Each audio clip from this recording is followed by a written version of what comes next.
Ora então, muito boa tarde a todos. Esta obra temos vindo aqui a estudá-la todas as segundas-feiras, portanto já vamos no seu capítulo 9, hoje com o tema A Busca Interior. Este livro faz parte de uma coleção de 16 livros designadas por série psicológica da autora espiritual Joana de Ângeles. Estas obras foram psicografadas pelo médium Divaldo Pereira Franco. Este tema, a busca interior, é um tema muito complexo, como a gente já vamos aqui abordar, vamos verificar na abordagem, mas dentro de uma linguagem mais simples que me seja possível, vou tentar abordar o tema, tentar explicá-lo. Aqui a autora espiritual inicia este capítulo dizendo que o mundo objetivo, a realidade das sensações, exercem um poderoso controle sobre a psique humana, em face das restrições e condicionamentos defluentes dos seus significados. O que é que ela aqui quer dizer? Que em face das sensações, ou seja, as sensações, o que é as sensações? Podem ser gustativas, não é? Pelo paladar, visuais, não é? Sensações de prazer, portanto é disto que estamos a falar. Temos também as sensações de dor, também nos podem causar também condicionamentos, não só as de prazer, mas são essas sensações que no fundo nos condicionam, não é? E é isso que ela nos quer dizer aqui neste parágrafo. Encarcerado no self, o self nos condutos cerebrais pelos quais se expressa, na infância registra ocorrências que serão as matrizes do seu comportamento, dando lugar às manifestações de equilíbrio ou desarmonia que acompanharão o indivíduo por toda a existência. Portanto, aqui a criança, de acordo com os contributos que recebe no seio do lar, portanto, esses contributos podem determinar de forma significativa para as experiências que o espírito reencarnante vai ter na sua reencarnação. Podem ser benéficas ou podem ser perturbadoras. Em razão da anterioridade do corpo, traz também armazenados no pé-espírito os contributos das vivências passadas, que se manifestam desde cedo, como tendências, aptidões, anseios ou conflitos, inquietações, impulsos autodestrutivos, de sublimação e complexos de comportamentos que irão formar as características do ser humano. Portanto, aqui o que a autora quer dizer? Que nós, na nossa experiências de outras existências, nós, aqui nesta presente reencarnação, somos o somatório de todas essas existências. E nós, na presente reencarnação, trazemos essa somatização, ou seja, aqui na presente reencarnação, todas estas situações se podem manifestar na nossa personalidade, não é? Na forma de complexos, na forma de conflitos, de inquietações, ou outro tipo de características, não é? Aptidões, não é? Portanto, todas estas situações que por vezes uma pessoa tem uma aptidão, por exemplo, para a música, é porque ela já traz essa aptidão do passado e ela manifesta-se aqui na reencarnação presente. Como também poderá acontecer uma pessoa ter um complexo. Uma das coisas, por exemplo, que se manifesta muito nas pessoas ainda, no nosso nível, na nossa faixa de evolução, são o complexo de inferioridade. E as pessoas não têm muita noção disso. Isso manifesta-se de forma inconsciente. Já vamos daqui a pouco ver um bocadinho melhor isso. Manifesta-se de forma inconsciente e a pessoa tem comportamentos decorrentes desse complexo, mas como não os sabe identificar, não sabe.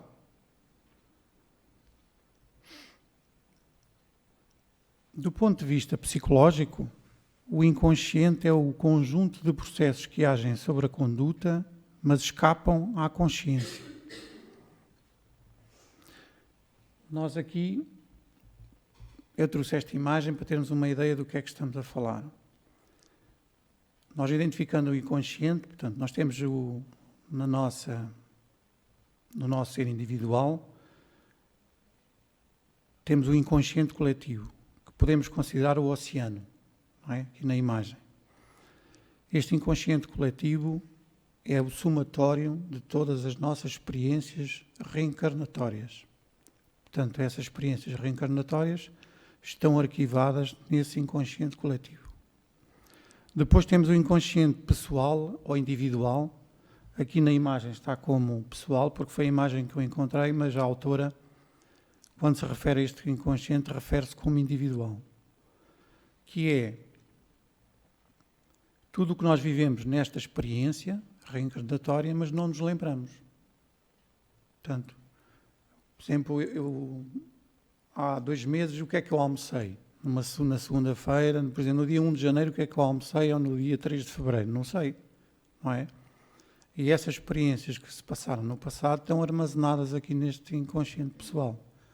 Portanto, é tudo o que diz respeito à nossa vivência atual. Estão arquivadas nesse inconsciente individual. E depois temos o consciente. O consciente é o ego, portanto, é a consciência. O ego é o centro da consciência. Portanto, é aquilo que nós temos conscientes, não é? A maior parte de nós está no inconsciente, mas na consciência está aquilo que nós temos a capacidade de nos lembrarmos.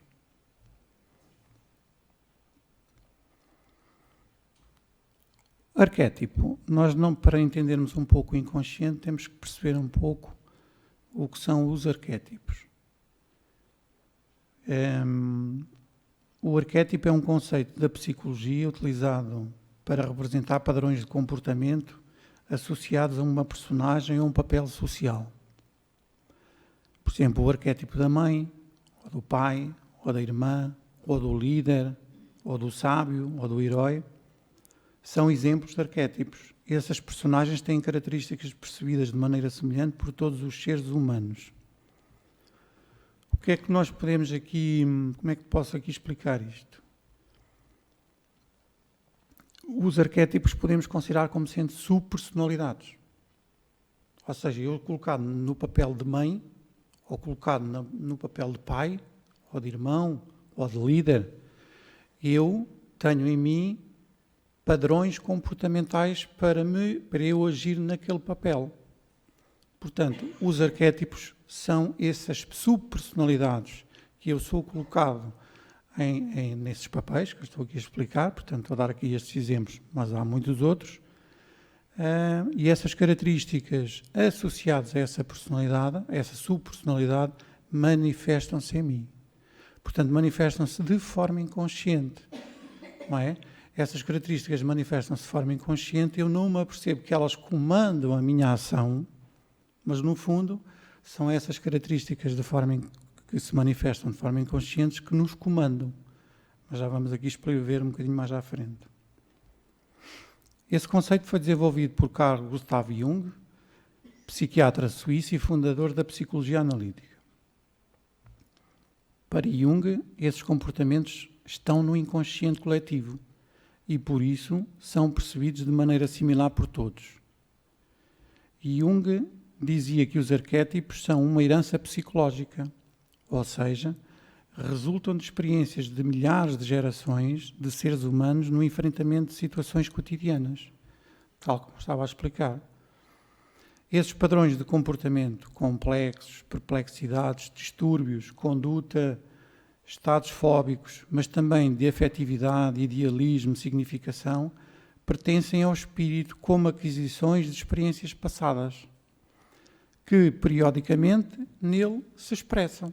Portanto, de acordo com os papéis que nós vamos desenvolvendo, essas características, que é a somatização das minhas experiências naquele papel, elas manifestam-se. Continua Joana de Ângeles. A nossa abordagem a respeito do inconsciente, no presente item, refere-se ao coletivo e não ao individual. onde se encontram os mais antigos arquétipos e se sediam inúmeras emoções, como o medo, a angústia, a ansiedade, a vida e a morte. Esse inconsciente encontra-se em camadas mais profundas da psique, constituindo-se os arquivos mais significativos e duradouros de que se tem notícias. A sua observação não pode ser realizada de forma objetiva, mas somente penetrada nas suas estruturas psiquicamente, quando se lhe detecta o essencial. Portanto, nós não conseguimos penetrar de forma objetiva, não é? Mas psiquicamente nós conseguimos, pela observação, pela análise dos nossos conteúdos psíquicos, conseguimos lá chegar por percepção. É ele o responsável pelas imposições sobre a consciência, comandando-a quase, assim dando lugar à existência dos arquétipos, que são as suas seguras manifestações. Como veem aqui, neste parágrafo, portanto, estes arquétipos, como diz aqui a benfeitora, comandam a nossa consciência. Nós é que estamos habituados a fazer as coisas de forma automática e não nos apercebemos disso. Não é? Porque é normal fazer assim. E não há coisas, por exemplo, vocês se lembrem, que fazem de determinada maneira e não sabem porquê, mas se fazem assim. Mas não tem uma razão para justificar isso. É precisamente por esta razão. Porque nós somos comandados por estes padrões, estas subpersonalidades que estão no nosso inconsciente coletivo e nós não nos apercebemos isso e elas comandam a nossa ação aqui.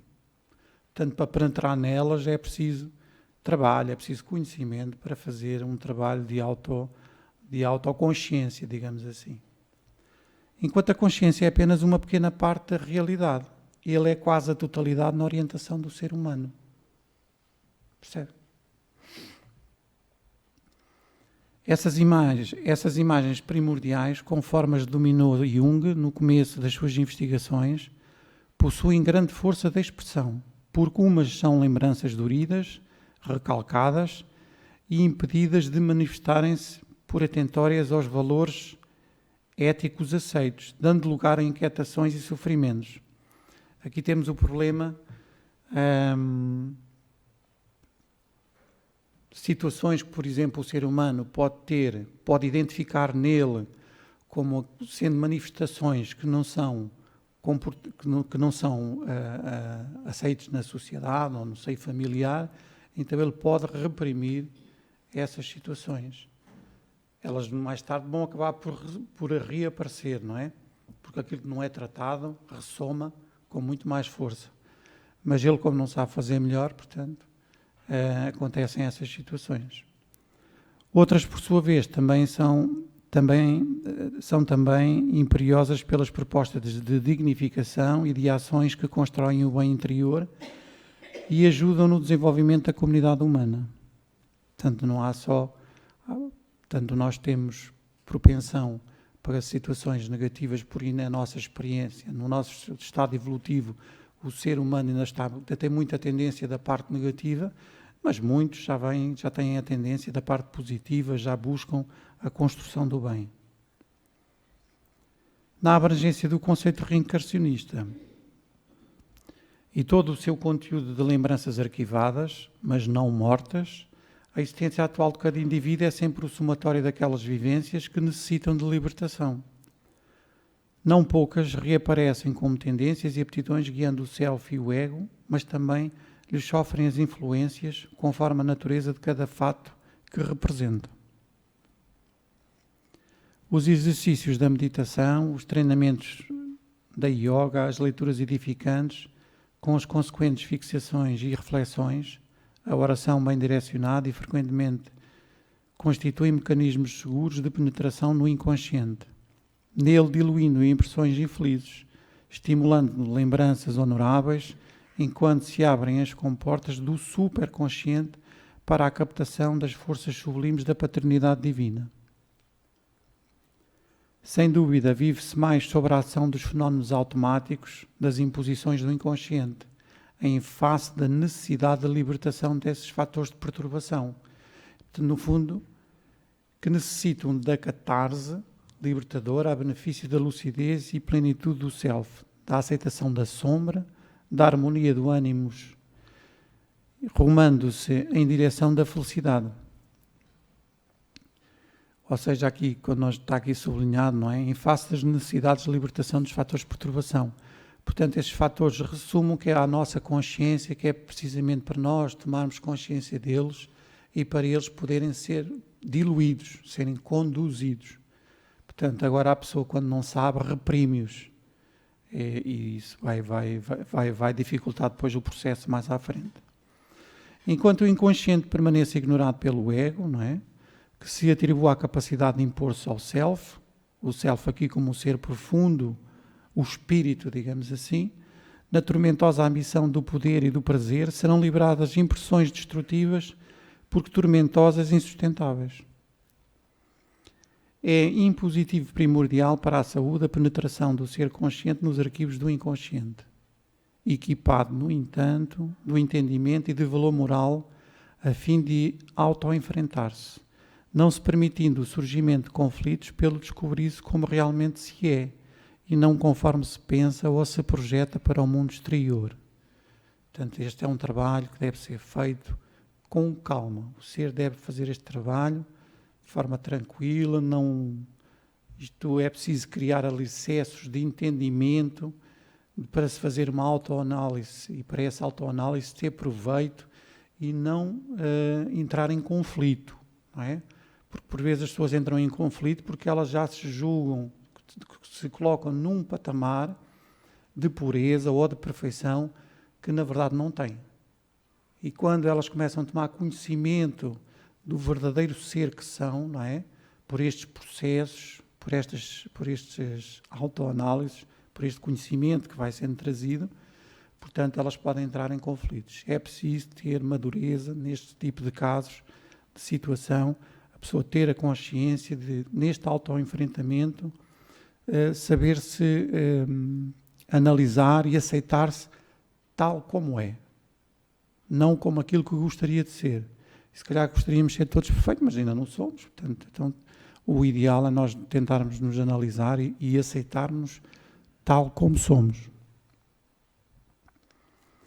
Desse modo, sublimar as lembranças do inconsciente, transferindo para a consciência e avançando na direção do superconsciente, onde foram depositados os talentos que se estão multiplicando. É a meta almejada. Eu não vou estar aqui a explicar tudo, porque vou estar aqui a criar confusão. Vamos devagarinho, está bem? Depois numa próxima. Aqui deste livro tem aqui uma proposta que eu achei interessante trazer nesta palestra.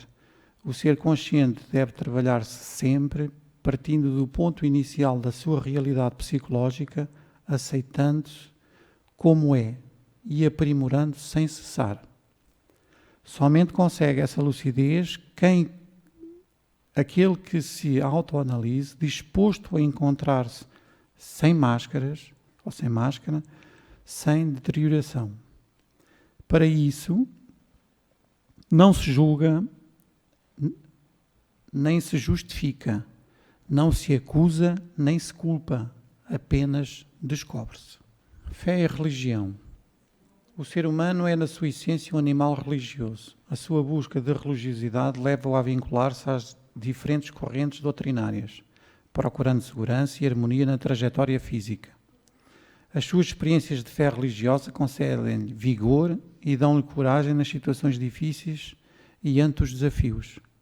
Pode-se afirmar que, nesse indivíduo, a fé é quase de natureza genética.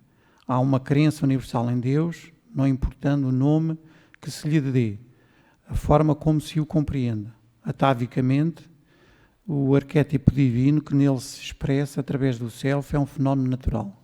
Aí que estamos a falar a fé inata em Deus, há muitas pessoas que eu percebo, e às vezes até faço a pergunta, até as confronto com essa situação. Elas dizem graças a Deus, mas não sabem explicar porque que dizem aquilo. Porque é por... talvez na educação, ou portanto a pessoa não sabe porque que diz isso. Está aqui a explicar, portanto, ou seja, vem inato na pessoa, já está nela. Então ela tem essas expressões e ela não sabe explicar porquê. A fé religiosa, quando saudável, estruturada na filosofia da razão, que pode enfrentar a dúvida em todas as épocas do pensamento, contribui de forma significativa para a saúde mental e emocional do indivíduo, dando-lhe sustentação nos momentos de debilidade e coragem nos instantes de desafio. A fé é portadora de força tão excepcional que muitas vezes o indivíduo que tem um objetivo luta contra tudo o que se opõe, vence os impedimentos com a certeza de que é viável o que deseja e que conseguirá. Isto é a confiança no propósito que a pessoa busca. A pessoa busca determinada situação e ela está firme. Ninguém pode atingir qualquer meta se não acredita na sua viabilidade, nessa possibilidade, mesmo que não a identifique conscientemente. A perseverança numa ação e a constância em um trabalho são frutos de fé em torno dos mesmos. Quando se crê, todo o organismo atende aos impulsos da psique e responde de maneira eficaz, produzindo recursos propiciatórios à sua realização. Mediante a fé em Deus, sem exaltação e com harmonia, a saúde emocional é mais duradoura e quando, por alguma razão, experimenta transtorno, mais rapidamente retorna. Retorna ao estado de equilíbrio, estado de harmonia. Jesus afirmou com segurança a beleza, se tiverdes fé do tamanho de um grão de mostarda, direis a este monte, passa daqui para acolá, e ele há de passar, e nada vos será impossível. Certamente não se referia à montanha em si mesma, porém aos graves problemas que se amontoam em torno da existência, criando dificuldades e produzindo embaraços. A fé mesmo pequenina, pois que o grão de mostarda é uma das sementes menores que existem, consegue o resultado que se almeja, em razão das forças que facultam e da inspiração que propiciam. Agora aqui na parte do pensamento e ação. Examinando sob o ponto de vista filosófico, o pensamento é uma atividade psíquica que responde pela ocorrência dos fenómenos cognitivos, independendo da vontade e dos sentimentos.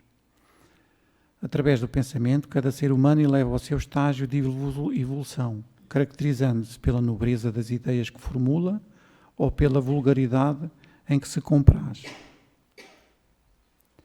Emanação do espírito é o instrumento hábil para o estabelecimento da razão, do discernimento, da consciência que se desenvolve através dos níveis específicos até fundir-se na identificação cósmica, conforme sucede com o próprio pensamento. Em cada etapa, o espírito exercita em especial determinada faculdade, ora intelectiva, ora emocional, abrindo espaço para as aptidões culturais, artísticas, religiosas, sociais, políticas, que irão construir a sua plenitude. Tudo no ser humano tem origem no pensamento, que logo se transforma em ideia, desenhando as possibilidades de realização, a fim de converter-se em ação. Como efeito, assevera-se com severidade que o facto de pensar-se em determinada ideia que se fixa já se está contendo no ato. Em o Evangelho de Jesus, por exemplo, essa força de expressão está definida no capítulo 5 de Mateus, versículo 28, quando enuncia: Eu, porém, vos digo que todo aquele que olhar para uma mulher para a cobiçar, já em seu coração cometeu adultério com ela. Certamente, quando se olha a algo ou alguém, logo surge a formulação da ideia, do desejo, da necessidade. E no caso em tópico, o pensamento desregrado, indisciplinado, acostumado ao imediatismo da libido, aqui da libido ou do sexo, logo passa a experimentar a ação desde o instante da emissão da onda mental. No mesmo contexto, o oposto também é verdade. Quando se fixa a atenção e, consequentemente, o desejo mental em algo enobrecedor, já se inicia a vivência do anulado. Essa força do pensamento também responde pela conduta emocional, pelas heranças positivas e negativas do indivíduo, cabendo-lhe direcionar os seus anseios para as questões superiores da existência, as que dignificam e que promovem o sentimento e a própria vida. Pronto. Penso que é o contributo deste capítulo. Estou aqui uma explicação simples, que é para não confundir. O tema é muito da busca interior, é um tema muito complexo, mas pronto, trago aqui um desenvolvimento deste tema para que possamos ir tomando alguma consciência de como é que os processos psíquicos, digamos assim, são elaborados em nós. Está bem?